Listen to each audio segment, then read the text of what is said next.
In the face of the growing horror in the Middle East, we are acting to keep alive the possibility of peace and a two-state solution.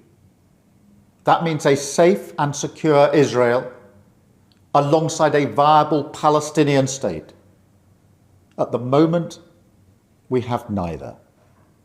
Ordinary people, Israeli and Palestinian, deserve to live in peace, to try to rebuild their lives free from violence and suffering. That's what the British people desperately want to see. Yet, almost 2 years after the barbaric attacks of October the 7th, hostages are still held by the terrorists of Hamas. Recent images show the hostages suffering and emaciated. Hamas even refuse to release all the bodies of the dead. I have met British families of the hostages. I see the torture that they endure each and every day, pain that strikes deep in people's hearts across Israel and here in the United Kingdom. The hostages must be released immediately, and we will keep fighting to bring them home. Let's be frank. Hamas is a brutal terror organisation. Our call for a genuine two-state solution is the exact opposite of their hateful vision. So we are clear. This solution is not a reward for Hamas, because it means Hamas can have no future, no role in government, no role in security. We have already proscribed and sanctioned Hamas, and we will go further. I have directed work to sanction other Hamas figures in the coming weeks. Meanwhile, the man-made humanitarian crisis in Gaza reaches new depths. The Israeli government's relentless and increasing bombardment of Gaza, the offensive of recent weeks, the starvation and devastation are utterly intolerable. Tens of thousands have been killed, including thousands as they tried to collect food and water. This death and destruction horrifies all of us. It must end. We have evacuated the first group of sick and injured children to the United Kingdom to be treated by the NHS, and we continue to increase our humanitarian support.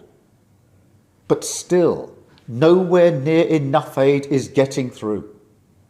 We call again on the Israeli government to lift the unacceptable restrictions at the border, stop these cruel tactics, and let the aid surge in. With the actions of Hamas, the Israeli government escalating the conflict, and settlement building being accelerated in the West Bank, the hope of a two-state solution is fading. But we cannot let that light go out. That is why we are building consensus with leaders in the region and beyond around our framework for peace. This is a practical plan to bring people together behind a common vision and a series of steps, including the reform of the Palestinian Authority, that takes us from a ceasefire in Gaza to negotiations on a two-state solution. We will keep driving this forward.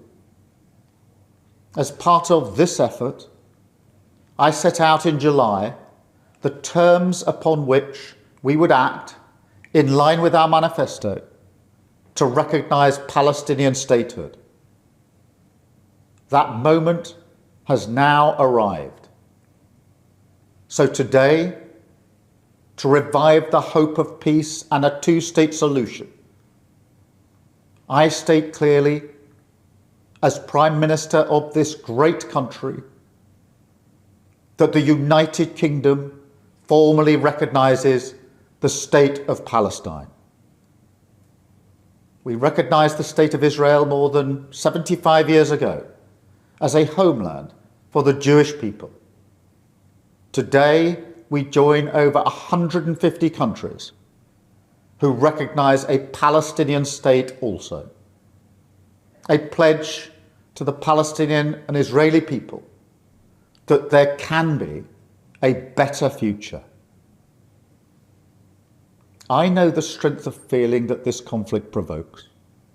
We have seen it on our streets, in our schools, in conversations we've had with friends and family.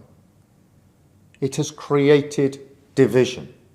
Some have used it to stoke hatred and fear, but that solves nothing. Not only must we reject hate, we must redouble our efforts to combat hatred in all its forms. We must channel our efforts, united together in hope, behind the peaceful future that we want to see. The release of the hostages, an end to the violence, an end to the suffering, and a shift back towards a two-state solution as the best hope for peace and security for all sides.